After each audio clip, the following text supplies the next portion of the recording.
Hello and a very good evening to you. Welcome to KTN Prime on this Tuesday, the 20th day of December 2016. Just 4 more days to go to Christmas. And what a heated debate we've been witnessing in the last couple of minutes in the National Assembly. Stay with us right here on KTN News as Duncan Haemba will be putting the matters as they have been developing throughout the day into perspective for us. My name is Sophia Wanuna. Our sign language interpreter tonight is Miresha Awiti. Let's begin with the headlines tonight.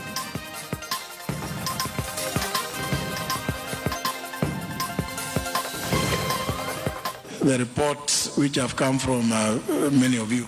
Stalemate in Parliament. MPs clash over electoral rules. Uhuru's choice. Is a man of the cloth what the anti-graft war in Kenya needs?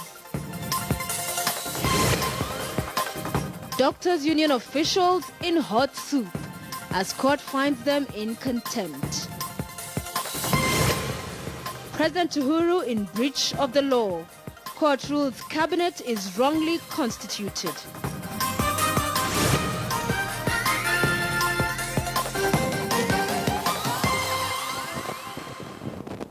Welcome. We begin with opposition members of parliament have tonight successfully defeated plans to have electoral rules changed to have both the manual and electronic voter register used in the 2017 general election. And to get a clearer picture of what transpired in Parliament, we're now joined live by Duncan Haemba from Parliament Buildings. Duncan, it has been a long day for you and the team. Tell us about what has transpired just until a few moments ago. Yes, Sophia, a very dramatic 20th day of December 2016 in a nutshell. But finally, they've left the chambers. Some right on my right in the canteen there, those ones that are indulging in whatever they have to do to maybe cool their temperatures because it's been hard fought 12 hours.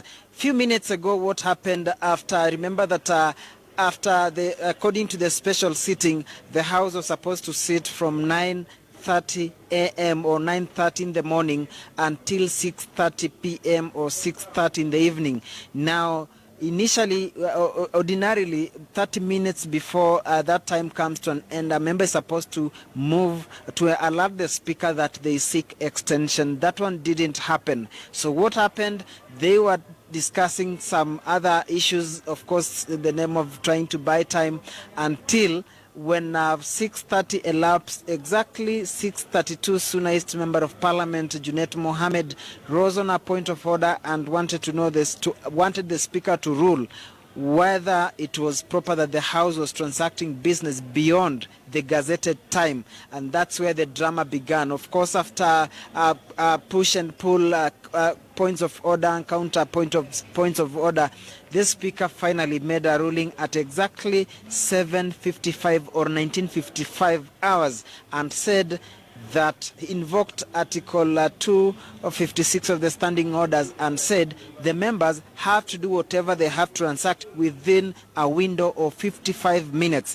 Now that's where the opposition now knew that they have beaten Jubilee at their own game, and they decided to now start telling the Speaker that in as much as he said they have 55 minutes to transact that particular business, they have to ensure that proper business is done according to procedure. There was a motion that is on campaign financing that had been itemized as number 12. Then the chair of the delegated legislation, William Cheptumo, decided to withdraw. That is now where members started saying if at all they have to transact business, they have to dispense with that one first before now moving to the elephant in the room, which is on item number 13, which was on the electoral rolls. Now, when they were defeated and now they had to move to 13, that's now where the whole House degenerated into a circus, and that's where the live broadcast was cut off. We were kept in the dark. We didn't know what was happening, but we understand that chaos, or rather there was disorder in the House, making it difficult for any business to be transacted. And I think to avoid the debacle, to avoid the drama of 18th December 2014, the Speaker had no choice but to adjourn. And therefore, as it stands, the House stands adjourned until 24th January 2017.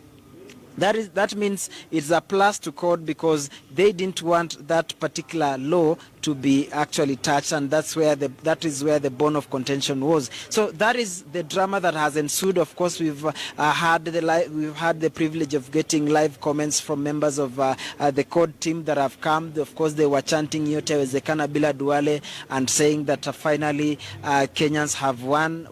Now that is subject to what we'll be following up tomorrow to know exactly what will be happening. Allegations, counter allegations. There are claims that there are certain female member of parliament had a pepper spray and put it to Homa Bay Town member of parliament Peter Kaluma, who said that he's trying to follow up with the speaker and all that.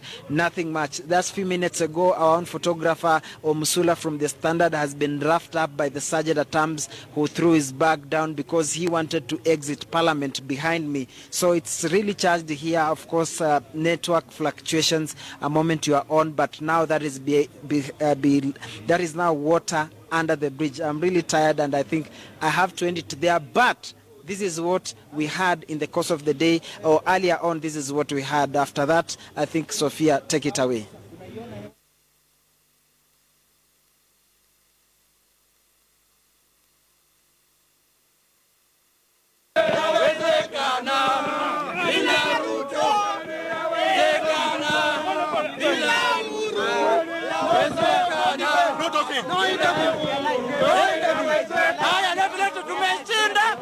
We have won. We are the people. We are the people.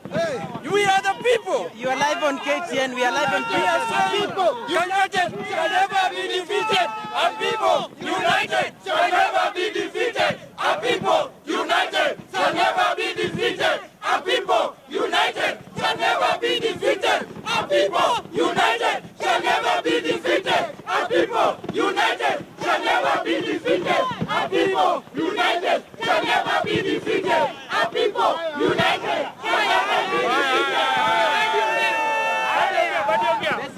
Just tell us what transpired. Can we go to the media center if you don't mind, Weshimiwa? Unfortunate as it is, but I think this is a victory for the people of Kenya. We need to follow procedures, standing orders of the National Assembly without any shortcuts. For the first time, I think the Speaker has made the correct ruling, but very late. He should have known that the procedure should have been followed from the word go. So the whole day, we have been struggling with the Speaker to listen to us, to understand that the way we were going to transact the motion that on elections law was unprocedural. But finally, the Speaker has adjourned business. But this is the beginning of a long fight. In fact, this fight now must go to the people of Kenya. We must take it to the streets. We must tell Uhuru and Ruto that this country does not belong to the two of them. This country belongs to over 40 million of us. And we will fight to the bitter end so that the people of Kenya do not face injustice. Justice must prevail. Thank you very much. And what do you committee? Now we want to thank the people of Kenya. We want to thank our members of parliament as God. We have won today for Kenyans. It's not our win, it's for Kenyans' win. You believe, try to muzzle the freedom of the people of the Republic of Kenya. It is this time that we need to appreciate them, and we are going to take this matter to the people. There is no sitting until 24th of January 2017. There is no another sitting. And I want to thank the leadership of court. I want to thank members of parliament for standing firm against impunity, because this law, as you know, was negotiated at Windsor and agreed, and it was passed without any comma, without any full stop. But they tried to use shortcuts to defy what the committee has brought for Kenyans. We are going to win, and Kenya's elections must be electronic in 2017. And Baba must win. Baba must win. Me myself, I want to thank the members of parliament who actually resisted the draconian law which was going to be passed today. This is not a win for CORD. This is a win for Kenya. Yes. This is a win for people who want peace. This is a win for those of us who want to have a free and fair election. We are going to stand firm. I'm going to join my brothers. Our brothers are going to join us, and we are going to stand against the draconian laws. Kenya doesn't belong to one person. Kenya doesn't belong to one president. Kenya doesn't belong to the deputy president. Kenya belongs to Kenyans. We must pass laws here that is for posterity. We must pass laws here that will help this country move forward. We cannot go back to 2007. We cannot go back to 2013. We need to move forward. So I must thank the members who stood with us, and we are saying we will stand together, we will unite, and the unison that we have will move this country forward. So we want to tell this. All right, some members of parliament there just a few moments ago live on KTN News commenting on the events of the day moments after the House business was adjourned. And tonight our hashtag is House of Chaos, and our big Q, we are asking you, do you think the August House has lost its decorum? Do you think the August House has lost its decorum? It has been quite a dramatic and in some instances chaotic day in Parliament. So share your views with us at KTN News. You can tweet at KTN Kenya or send in a message 22155 or tweet me directly at Sophia Wanuna. And of course, many thanks to our great team, Duncan Hayamba and others who have been live for us since 10 a.m. this morning, bringing us all the latest updates from the National Assembly. So our story will continue to follow for you in coming days. Let's move on to another story where the Catholic Church is calling on leaders to respect the Constitution and desist from making statements that will create division among citizens. Bishop Cornelius Korir of Eldoret Diocese observed that it is from the Constitution that the presidency is held with high esteem. Appealing to all parties to have a sober mind of discussing the issue of election, so that they discuss real issues that's affecting the people of Kenya. Whether it is use the machines or a manual, both are acceptable. So the only thing is the formality of using these two manual and electrical. The second batch of candidates hoping to take over as chair of the electoral body IEBC today faced the interview panel at County Hall here in Nairobi. Now, key issues explored included civic education and integrity. Some candidates had to clear the air over alleged past criminal conduct, while another opted to withdraw right in front of the panel. Unlike the previous day where the panel received clarification on complaints made against some candidates by the public and concerned institutions, today's questioning presented a unique set of challenges. We wrote to one of the agencies, and that is Ethics and Anti-Corruption Commission. They did not clear you. And what they did is that they indicated that there is a matter that had been brought to their attention and they were investigating. They have neither contacted me and neither has the complainant, if any, brought it to my attention. General knowledge questions came up, some of which will baffle ill-prepared candidates. What is AVID? And what is AVID? Yes. AVID is electronic voter identification. What is RTS? And how effective was it in the 2013 general election? That's results transmission system. Integrity matters featured prominently in the interviews. Some candidates forced to respond to multiple claims from members of the public on their unsuitability to hold public office. To purport that I single-handedly managed to doctor a report is actually not to tell the truth. It is completely false. In any event, each commissioner was charged to lead a particular chapter. And I would like it to be clearly on record that I was not the commissioner who was leading in the development of the land chapter. Some candidates also had to recount potentially compromising situations and explain how they approached them. One time, a CEO wanted to give a friend of his some financial exposure. Came to me for a legal opinion. And I told him, this is in violation of the Banking Act. And I told him the same. You know what the man told me, Chairman? Proceed as if there is no law. Proceed as if there is no law. I told the gentleman, I'm not going to do that. And I went to my office and wrote a memorandum to him, the CEO. The fourth interviewee, David Mereka-Muki, decided to call it quits. I do not want to proceed with this interview. His reasons? I feel very strongly about the 2/3 gender rule. And my vacating gives an opportunity to one of the ladies who have applied to move forward one step.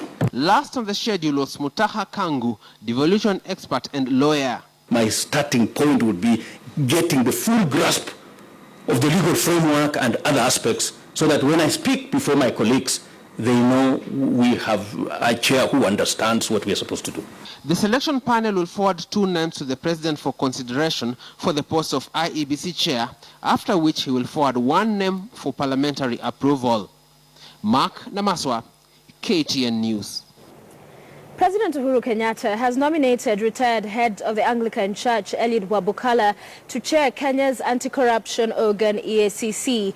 The nomination announced by National Assembly Speaker Justin Muturi this afternoon during a special sitting of Parliament. If approved, will see Wabukala become the Commission's 6th head.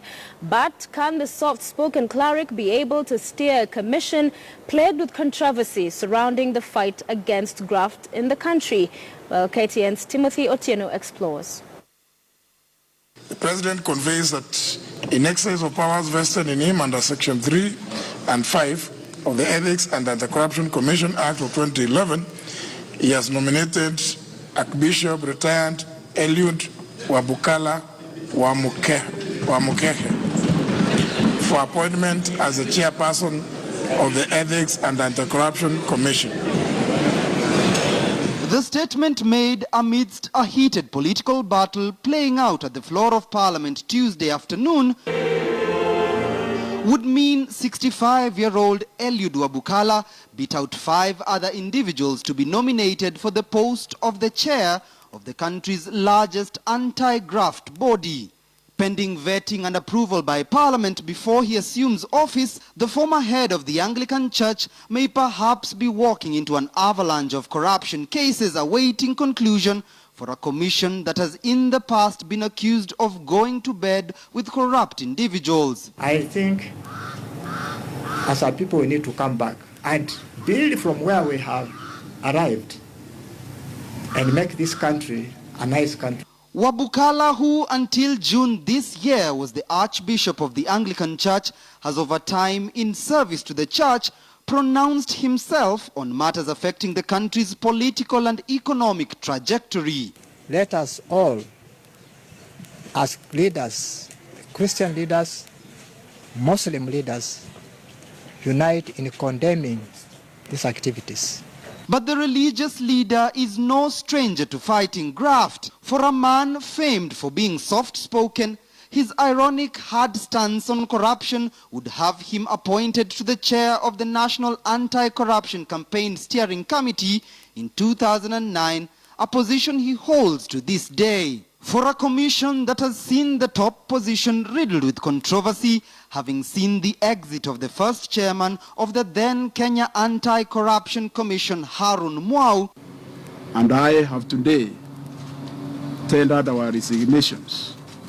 His successor, Aaron Ringera, having been appointed director of the Kenya Anti-Corruption Commission, PLO Lumumba, Mumo Matemu, and most recently Philip Kinisu. Could a man of the cloth be the antidote to a corruption virus that has toppled every other trying to fight it? The fight, therefore, cannot be left to the anti-corruption agencies alone. The 3 arms of the government, namely the executive, the legislature, and the judiciary, must play their respective roles. Pending a Christmas break, Parliament will have 14 days to vet former Archbishop Eliud Wabukala for the position of the head of the Ethics and Anti-Corruption Commission before his official appointment. Timothy Otieno, KTN News. Doctors' union officials may face a fine or imprisonment after the Employment and Labour Relations Court found them guilty of contempt of court. Justice Helen Wasilwa, in her ruling, said the officials disobeyed a court order directing them to suspend the doctors' strike. The officials have been ordered to appear in court on Thursday for punishment.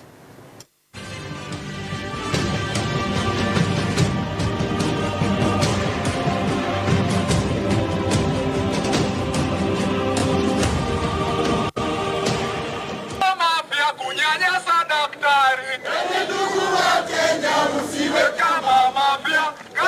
16 days into the doctors' strike, and officials of the Kenya Medical Practitioners, Pharmacists and Dentists Union are in trouble with the law.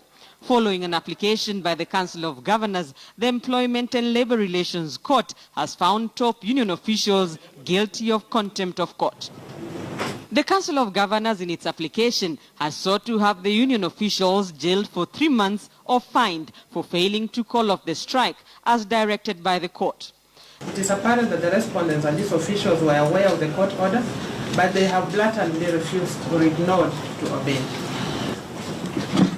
The Employment and Labour Relations Court on the 2nd of this month suspended the doctors' strike for 30 days to allow for negotiations on issues arising from the CBA. The court will not condone deliberate disobedience of its orders and will not shy away from its responsibility to deal firmly with proved contemners. The latest application by the Council of Governors is the third, after the Council moved to court on the 7th of this month, seeking to have KMPDU officials committed to civil jail for failing to suspend the strike as ordered by the court. Now, with its third application, union officials have been ordered to appear in court on Thursday for their punishment.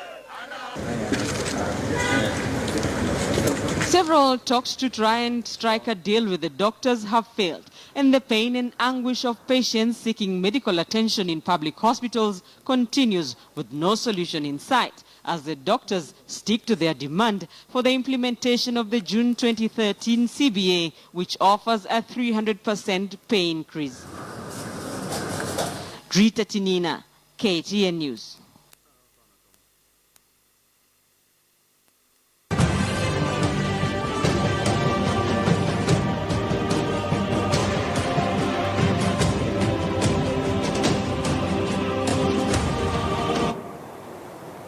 Has the August House lost its decorum? That's our big cue tonight, following the events that we witnessed inside and outside Parliament in that special sitting that was held ahead of the adjournment now, in as far especially as the electoral laws are concerned. That is a conversation that will continue next year. But from what you saw today, do you think Parliament has lost its decorum? The National Assembly, to be specific. Tweet us your thoughts at KTN News or at KTN Kenya. Sophia Wanuna as well is my handle, or send in a message 22155. We'll sample them later on live on this bulletin. We'll be back after these few messages.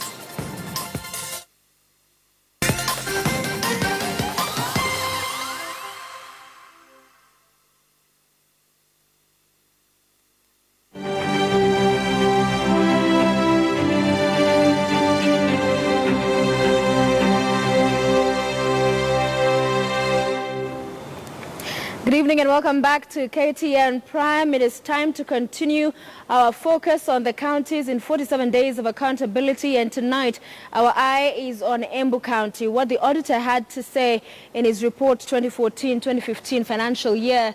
And looking at the development expenditure, 1.5 billion shillings is what was budgeted for. And in this particular expenditure, 642,362 shillings was utilized, resulting in under expenditure. Now, the Auditor General also finds that in as far as the budget for development, it was unrealistic. That is what a statement that is made in the Auditor General's report reference to Embu County. Then there is unsupported expenditure, if we could move on to that. And the Auditor General finds that there were no documents to show the development projects. That 7.4 million shillings was set aside by county executive on various trainings. I think we're still on the earlier board, if we could move on. Then there was the case of travel expenses, and in that particular matter, 11 million shillings, 40,000 used on per diems for MCAs as well as CECs. County executives spent 14,587,000 on 5-day trip by MCAs. This was to Arusha, Tanzania. As well, in that particular matter, the Auditor General finds that there was no proper documentation for the same. Moving on to irregular withdrawals, as is here on our Superworld, 6.3 million shillings, money that was paid to individuals, institutions for undisclosed reasons. So alarm is raised and the red flag is raised on that. 66.6 million shillings, an expenditure on education could not be verified. There are also no records on bursaries that were maintained on the same. And one more highlight there for you tonight, 82.7 million Kenya shillings, expenditure on water pipes that, according to the Auditor General, was unaccounted for. So that is a look at Embu County and, of course, some of the queries that have been raised by the Auditor General for the financial year 2014-2015. And staying with that, we want to look now at a report. So tonight in our series of 47 Days of Accountability, we focus, as I mentioned there, on Embu County, where we are also looking at the assembly members, and the spot is on them, the spotlight of an unjustified trip to Arusha, Tanzania, that cost the county government a whopping more than 10 million shillings. Akisa Wandera has more on the audit queries raised over those trips. Ni aibu zaidi kwa sababu ile ripoti ambayo tumeweza kupata kutoka kwa Auditor General inadhibitisha ya kwamba wale viongozi ambao tumewachagua tukawapa kura, kazi yao badala ya kuwa ni kufanya waone ya kwamba wananchi wameweza kufaidika, ni kwenda kujifaidisha wao wenyewe. A trip by members of the County Assembly of Embu to neighboring Tanzania has drawn the wrath of residents after audit queries were raised over the legitimacy and spending on the trip. Ripoti ambayo imetolewa na Auditor General imedhihirisha kwamba kuna uvujaji wa pesa ambao umeweza kutumiwa kwa njia ambayo haistahili na viongozi wetu. Sana kwa hizi tour ambazo wanazofanya nje ya nchi. According to the report, a total of 1,927,190 shillings was paid to a travel company to facilitate trips to Arusha and Mombasa. The more than 30 MCAs and members of the staff committees who travelled were paid a total of 11,040,179 shillings as honoraria and per diem, an amount that continues to anger residents who question the need for such trips. Milioni 10 jamani ni pesa ambayo kama ingepelekwa mbele watu wangeweza kupata maji ya kulima na ya kunywa. Milioni 10 ni pesa ambayo ingeweza kutumika mabarabara yetu yangekuwa sawa. Milioni 10 ni pesa ambayo ingetumika madaktari wangekuwa wanadawa hospitali, watu wangekuwa nateseka. But what exactly took the MCAs to Arusha warranting such spending? When we went to Arusha, we really wanted to benchmark on the issues of the Maasai, the Serengeti, how they do their things in terms of how are their parks managed. Runyanja's MCA Steve Simba is, however, quick to defend himself and his colleagues, and while admitting the trips were quite pricey, he says they're justified. We could not have avoided some of these trips. They were very critical. Actually, there would be no assembly without those training.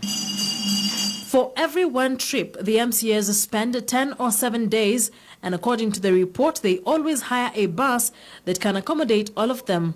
The county government then parts with almost 600,000 shillings to pay for this. An average of around between 20 to 30,000 per night out. Depending on exchange rate. Wanataka kwenda nje ili uweze kupata allowances kubwa na nono uweze kufinyilia watu wa Embu. Jambo la kuudhi. The noise made by residents of Embu, however, did not fall on deaf ears. The MCAs are not oblivious to their sentiments, but they believe the trips are for the good of the entire county. People are talking so much about those trips, but I can tell them, even if we have new MCAs, they have to be trained, because ignorance has no defense, and you cannot enact a law when you are ignorant. Other members of the county assembly, while contacted by KTN News, argued that the trips cannot directly be realized to benefit the common mwananchi, but are for the purposes of educating leaders. Akisa Wandera, KTN News.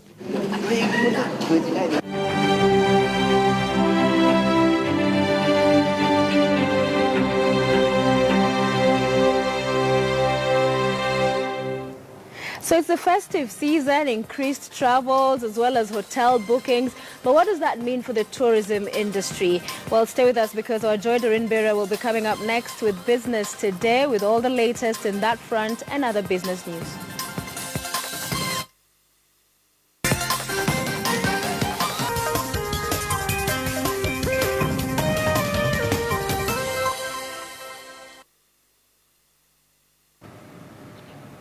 Hello and welcome back. My name is Joy Dorinbera. It is that time of the season where business and the hotel industry is booming at the coast. Tourists are flocking the coastal city with most hotels recording 100% bookings. But what does this mean to the hotel industry and the journey to recovery where tourism was at its best? Our Coast Region reporter Francis Mtalaki brings us more. As the waves and tides hit the shores of the Indian Ocean, tourists both local and international continue to flock the coastal city along the line. The hotel industry and businessmen are reaping from the festive season, with most tourists coming from upcountry and the larger East African community. According to the statistics, only 20 to 25% of the booking are international tourists, with most of the hotels now clocking 100% of bookings from now and early January 2017. The occupancies are improving, looking really good. The total bookings, we are discovering that between 25 and 30% is international, the rest is local and domestic. The major attractions are proving to be a deciding factor on the clientele to most of the hotels not only in Mombasa County, but in Diani area, Kwale County, where domestic tourism has changed the town in the night. We've worked so hard the whole year, and I wanted them to come and relax.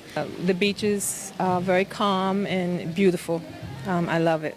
As we go along with a peaceful environment, then now we are able to strategize better and compete with Tanzania. With most of the guests now looking for value for their money, hotels have been forced to make certain structural adjustments and decentralization of facilities as some of the ideologies mooted in unlocking domestic tourism, which is slowly peaking. As the ferry prepares to take off to the other side, the Likoni challenge has proven to be a serious challenge, causing delays not only for the tourists, but even the locals. And now the stakeholders are calling on the government to act if the tourism sector is to prosper. Tunaamini ya kwamba hata zikiletwa feri ngapi si suluhisho. Suluhisho ni daraja mahali pale. We have had food getting spoiled on the channel.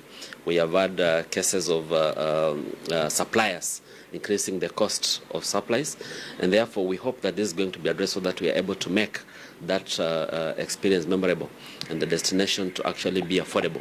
With a fairly stable security situation, the increasingly and unpredictable calendar for the international arrivals, observers agree focus should be directed to domestic tourism. Francis Mtalaki, KTN News, Mombasa. Thanks, Francis. On average, 4 people die each day in Kenya in road crashes. It is due to such reasons that e-hailing apps like Uber and Taxify help to improve road safety in the country. KTN's Ashley Mazuri sat down with one of these e-hailing taxi drivers to find out what other benefits they can gain from working in the e-taxi platforms, especially now that the festive season is here. Speeding, reckless driving, overloading, as well as drunk driving are just some few characteristics of incidents experienced on Kenyan roads during festive seasons. It is hoped that this may not be the case this time round, especially with the introduction of e-hailing taxi apps like Uber, Taxify and Little Cab that have taken the taxi service to a new level, providing travelers with a cheaper and more reliable option, or so is claimed. Covered all the basics to get you home safely during this festive season. And I think it's a really good example of how we can leverage technology to provide that safe experience on the roads of Nairobi and Mombasa. Joshua Opara, an Uber driver for the past 9 months, is excited for the festive season just like the rest of the world. But for him, the excitement differs as this is the first time being self-employed. He hopes that this season gives him an opportunity to further earn more, hence saving for his future. In the next few days, we expect an increase. In the past, Joshua worked as a cashier in a casino. His experience has so far changed and he blames it all on the rate of unemployment in the country. Despite the struggles he faced, he has managed to largely benefit from such a platform. You earn according to the amount of time that you give to your work. If you wish to work for long, you earn big amount of money. Despite wars between some Uber drivers and the company on the 35% fare reduction that happened a few months ago, Uber has reported a 71% surge on the trips taken. Kenya's transport sector is generally characterized by chaos waiting to erupt at the very first sign of traffic or change of weather. Ride-hailing apps like Uber not only provide services to their customers, but a networking platform for their drivers to grow. Ashley Mazuri, KTN News. And the Kenya Revenue Authority has seized 2 containers containing elephant tusks at the port of Mombasa. According to the Commissioner of Operations, David Yego, KRA was acting on an intelligence report that led to the seizing of 8 more containers leaving the port of Mombasa. The two containers containing elephant tusks had already left, and it took the intervention of the Singapore government to have the containers sent back to the country. The tusks were headed to Cambodia via Singapore. Investigations are also ongoing on the origin of the said containers disguised as agricultural produce. So we had intelligence and we followed through 10 export containers. We intercepted 8 here, for which we did some verification. We didn't see anything. But once when we intercepted, 2 had already left. And we did our due diligence. We conducted the shipping lines, Singapore particularly, that when this container reaches that port en route to Cambodia, then they need to return to Kenya for further verification. And well, that's it for KTN Business. But for more, you can log on to our site, ktnnews.com. My name is Joy Doreen Bira. I'll leave you with the Financial Markets Report.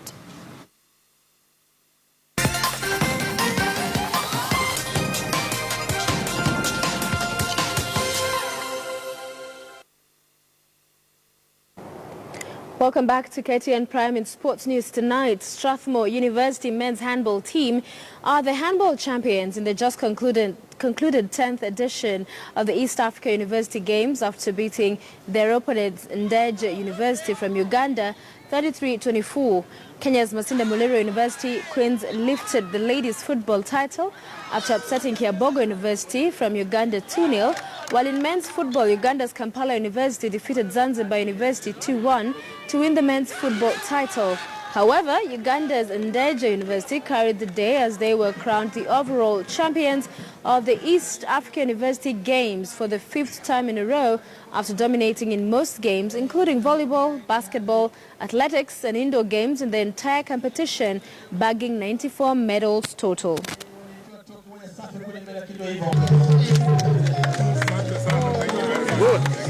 Yeah, the competition has been so tight because very many people were fighting for the championship. It has been tight, especially in the Ugandan universities competing against each other, and some like KU and JKUAT universities. And Ndeje University, we have kept it high, and we know we're going to keep it high every day, every time, so that we take even up to the 20th edition. Former Nigeria captain and coach Sunday Olise has urged football stakeholders in Kenya to put more emphasis on youth structures as it will lead to football success in the country. Olise, who's jetted into the country on Monday for a 3-day visit to promote the German Soccer League, aims to impact knowledge and share his football experience with Kenyan coaches and young players from several academies in Nairobi. the German league is probably the youngest league in the world when we look at the average age of players in the leagues. And you see that from the 23 players that went and won the World Cup 2 years ago in a different continent, in South America, where no other cup there before. From these 23, 21 of them were formed in the academies of the German clubs. Now the question is, what are they doing that makes them so special? It is a methodical, gradual, planned working with young players. And that is what I feel that we have no choice. There are two ways of succeeding in football. Either you buy success or you create success. The 2016 Sports Personality of the Year Awards Gala, which is in its 13th year, will be graced by retired Ethiopian long-distance track and road running athlete Haile Gebrselassie as a chief guest. The event, which will be held on the 20th of January next year, is an event that will see the Sports Personality of the Year 2016 walk away with 1 million shillings. This sportsman, they showed an outstanding performance, which all of us, we want to make sure that they are our Kalan daughters and sons of this country. And because they have gave everything that they had at their power. Actually is testimony to the special place that sports occupies in this country. And so we intend to continue being the biggest sponsor of sports, and particularly soya.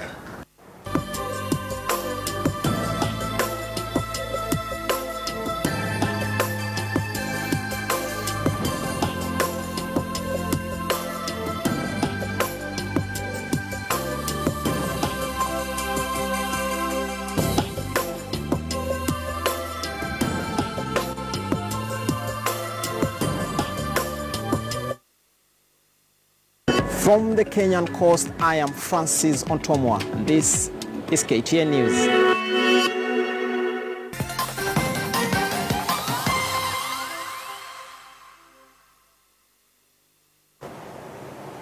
All right, before we leave you tonight, we had asked you on Big Q whether you think the August House has lost its decorum. I want to sample some of your views. And Dan Louis Makogola, you say no. That is the only language this government seems to understand. Amos Mangi, you simply say yes. Solomon Ambuku, you say fools are those who defend Uthamaki blindly as they wallow in poverty. House of Chaos, you say. Sir John, the parliament lost its decorum a long time ago. I think you should be asking if we are going the Burkina Faso way. Victor Peter, yes, they have, but it's worth it. What has transpired today shows that what will happen again and again. Steve, I guess loss of decorum has borne victory for every Kenyan out of those who want a free and fair, credible election. Stephen Moreri, yes, it is the worst house ever. This sum of government is not independent as should be stipulated in the constitution. Patrick Musonye, this is what turns a country into a banana republic, you say. I am Lamol, you say it lost its dignity a long time ago. What is left is a full... and this is something I will not read. Mandela, a very big no. Sometimes violence is the road to equality. Why have an imbalanced parliament? All right, and one more, Victor Peter. Yes, they have, as long as the constitution won't be manipulated and members watch. I support them 100%. Lula Yusuf Chalula, you said there is a genuine serious issue here yet. We continue to fight with words. We can do better. And thank you so much for your feedback tonight here on KTN Prime. It has been great having your company with us. My name is Sophia Wanuna. On behalf of the team, once again, we thank you for watching and wish you a good night.